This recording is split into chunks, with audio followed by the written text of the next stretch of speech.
there was a combination of things. The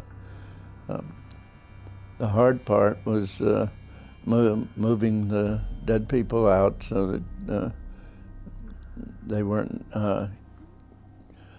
adding lice to the group that was sleeping, moving them outside the cabin. One thing that is awful as a benefit was that as more people died, there was more room actually in the cabin, but so you didn't have to all roll over together. One turnover and everybody turnover. Now there was room for a person to roll over.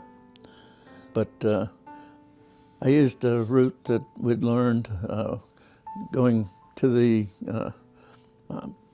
Binjos at the end of the house.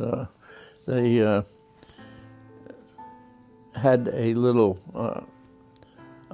hole in the back of the bottom where the honey wagons would come and scoop the feces out, and they would use it for fertilizer. So you could go in there and get down into the business and go out through that hole, kind of roll around and get as much of everything off of you as you could. So I did that, and then there was the group being exchanged. It was in these tents, 100 yards or so away, where they'd pulled us out of for the trial.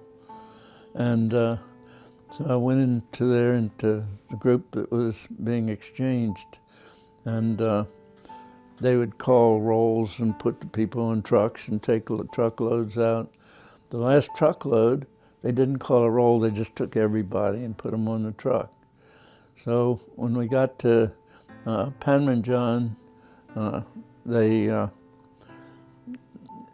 had us line up in some kind of order. I don't remember what it was, but each one, as they would call, you'd go across this little bridge thing, and the U.S. Marines were on the other side. And they got to the end of it, and in fact, my folks were watching and went all the way down. They counted the last ones down, 5, 4, 3, 2, 1. And I hadn't come across yet. Well, what happened is the Chinaman was there, or Korean, I forgot. It was Chinaman, I think. And he was holding this clipboard that he had the names on. I just pointed his clipboard, said Dow, and when he looked down, I just walked right across that thing. And so there wasn't any way to stop it. So I became 0.